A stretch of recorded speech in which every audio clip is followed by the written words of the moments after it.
Hi friends, welcome back to my channel. எல்லாருக்கும் வணக்கம். இன்றைக்கி என்ன ரெசிபி பார்க்க போகிறோன்னா, நம்ம பொதுவாக ஆரஞ்சு ஜூஸ் போட்டுட்டு தோலை தூக்கி போட்டுரும், இல்லாட்டி அது காய வச்சு ஃபேஸ் பேக்காக யூஸ் பண்ணுவோம். இன்றைக்கி அந்த தோலை வச்சு இன்ஸ்டன்ட் ஊறுகாய் தான் செய்ய போகிறோம். ரொம்ப சூப்பராக இருக்கும். இனிப்பு, காரம், துவர்ப்பு எல்லா சுவையும் இதில் இருக்கும். இது டேஸ்ட்டாகவும் இருக்கும். வாங்க இன்றைக்கி இதை எப்படி செய்தேன் அப்படின்னு வீடியோக்குள்ளே போய் பார்க்கலாம் வாங்க. நான் இன்றைக்கி 2 ஆரஞ்சு பழத்தோல் தான் யூஸ் பண்ண போகிறேன்.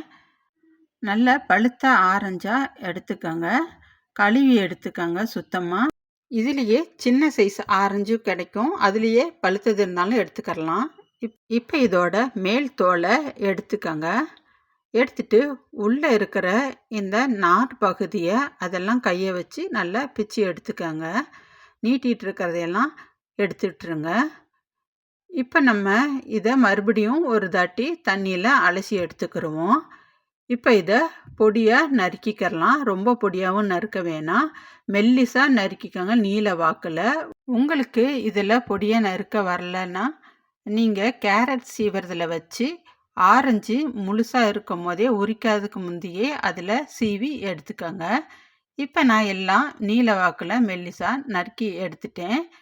இப்போ இந்த உள்ளே இருக்கிற அந்த பழத்தை மிக்சி ஜாரில் போட்டு நைஸாக அரைச்சி எடுத்துக்கோங்க. ஜூஸ் நம்மளுக்கு தேவைப்படும். இந்த மாதிரி ஜூஸு எடுக்கிறதுக்கு முன்னாடி உள்ளே இருக்கிற அந்த கொட்டையெல்லாம் எடுத்துடுங்க.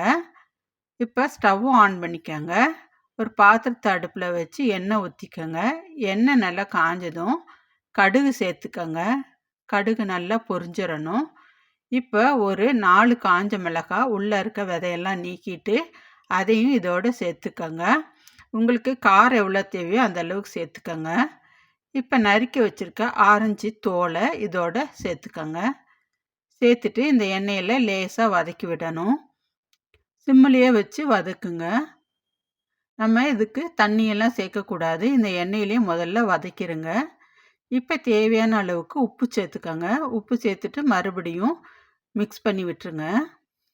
இது கூடவே மிளகாத்தூள், ப்ளைன் மிளகாத்தூள் ஒரு 1½ ஸ்பூன் சேர்த்துக்கலாம். ஆனால் நான் இன்றைக்கி 1/2 ஸ்பூன் அளவு சேர்த்துருக்கேன்.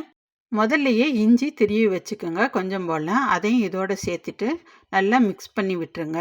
நம்ம இதில் உப்பு சேர்க்கும் போது அதில் பாதி வெந்துடும் இந்த ஆரஞ்சு தூள். இந்த ஊறுகாய் நார்த்தங்காய் ஊறுகாய் மாதிரி தாங்க இருக்கும். இப்போ நம்ம எடுத்து வச்சுருக்க ஆரஞ்சு ஜூஸு அதை இதோட மிக்ஸ் பண்ணிக்கிறலாம். ஆரஞ்சு ஜூஸ் ஊற்றுறனால நல்ல ஃப்ளேவராக இருக்கும் இந்த ஊறுகாய். இதில் இப்போ கொஞ்சம் போல் பெருங்காயத்தூள் சேர்த்துக்கோங்க, கருவேப்பிலை சேர்த்துக்கோங்க.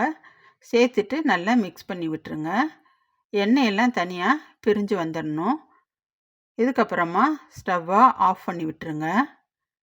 இப்போ சுவையான இன்ஸ்டன்ட் ஆரஞ்சு தோல் ஊறுகாய் ரெடி ஆயிருச்சு. சூப்பராக இருக்கும். ட்ரை பண்ணி பார்த்துட்டு எப்படி இருக்குன்னு சொல்லுங்கள். இது பார்க்குறதுக்கு நார்த்தங்காய் ஊறுகாய் இல்லாட்டி எலுமிச்சங்காய் ஊறுகாய் மாதிரியே தெரியுது பாருங்கள். இந்த வீடியோ உங்களுக்கு பிடிச்சிச்சுன்னா லைக் பண்ணுங்கள், சப்ஸ்கிரைப் பண்ணுங்கள், ஷேர் பண்ணுங்கள். தேங்க்யூ.